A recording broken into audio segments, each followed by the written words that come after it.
အားလုံးပဲခရစ်တော်နာမ၌မင်္ဂလာပါစန့်ကျင်ဖက်ဖြစ်သောတဘိုးကိုမထမ်းကြနဲ့ဆိုပြီးမှတမန်ကျမ်းစာနိကော6အပိုင်ငယ်14မှာဖော်ပြထားပါတယ်စန့်ကျင်ဖက်ဖြစ်တဲ့တဘိုးထားခြင်းဆိုတာဘာလဲဆိုရင်ချင်းများမင်္ဂလာဆောင်ခြင်းအိမ်ထောင်ပြုခြင်းကိုဆိုလိုခြင်းဖြစ်ပါတယ်အဲ့တော့စန့်ကျင်ဖက်ဖြစ်တဲ့တဘိုးထားခြင်းအဖြစ်ဘလို့ကောင်းကျိုးဆိုးကျိုးရှိတယ်လဲကျွန်တော်တို့သိရှိဖို့ရအတွက်အမှန်အရေးကြီးတာဖြစ်ပါတယ်။နံပါတ်1တစ်ချက်ကဘာသာတရားမတူတဲ့အိမ်ထောင်ပြုခြင်းဖြစ်ပါတယ်။ကျွန်တော်တို့ဘာသာတရားမတူတဲ့အခါမှာခံယူချက်တွေမတူတဲ့အခါမှာကိုယ်ကွယ်မှုတွေမတူတဲ့အခါမှာမိသားစုမှာဘာသာအဖြစ်ပရိပဒခဖြစ်နိုင်တယ်ပြဿနာတွေဖြစ်နိုင်တယ်။ဒါကြောင့်မို့ကျွန်တော်တို့ရဲ့အိမ်ထောင်ဘဝဟာစိတ်မာတဲ့ပျော်ရွှင်ခြင်းတွေမရရှိနိုင်ပါဘူး။ဒါကြောင့်မို့ကျွန်တော်တို့ဘာသာတရားမတူတဲ့အိမ်ထောင်ပြုခြင်းဟာကျွန်တော်တို့ဆင်ခြင်စရာအကြောင်းရှိပါတယ်။နံပါတ်2တစ်ချက်ကတော့လူမျိုးမတူတဲ့အိမ်ထောင်ပြုခြင်းဖြစ်ပါတယ်။ကျွန်တော်မိသားစုတစ်ခုမှာလူမျိုးမတူတဲ့မိသားစုဆိုရင်ကျွန်တော်တို့ခံယူချက်တွေမတူဘူး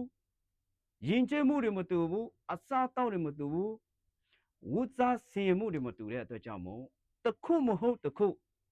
ပြဿနာဖြစ်နိုင်တယ်ပဋိပက္ခဖြစ်နိုင်တယ်ကျွန်တော်တို့အသက်တာထဲမှာတိုင်ပင်ညှိနှိုင်းဖို့ရအတွက်အမှန်ခက်ခဲမှာဖြစ်ပါတယ်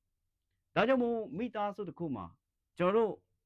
အပြည့်အဝပျော်ရွှင်ခြင်းဆိုတာလုံးဝရရှိမှာမဟုတ်ပါဘူးဒါကြောင့်မို့ကျွန်တော်တို့လူမျိုးမတူတဲ့အိမ်ထောင်ပြုခြင်းကိုကျွန်တော်တို့တတိထားစရာအကြောင်းရှိပါတယ်နံပါတ်3တစ်ချက်ကတော့ခံယူချက်မတူတဲ့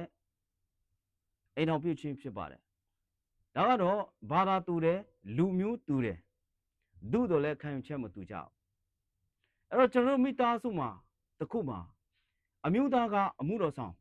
အမျိုးသမီးကစီးပွားရေးတယ်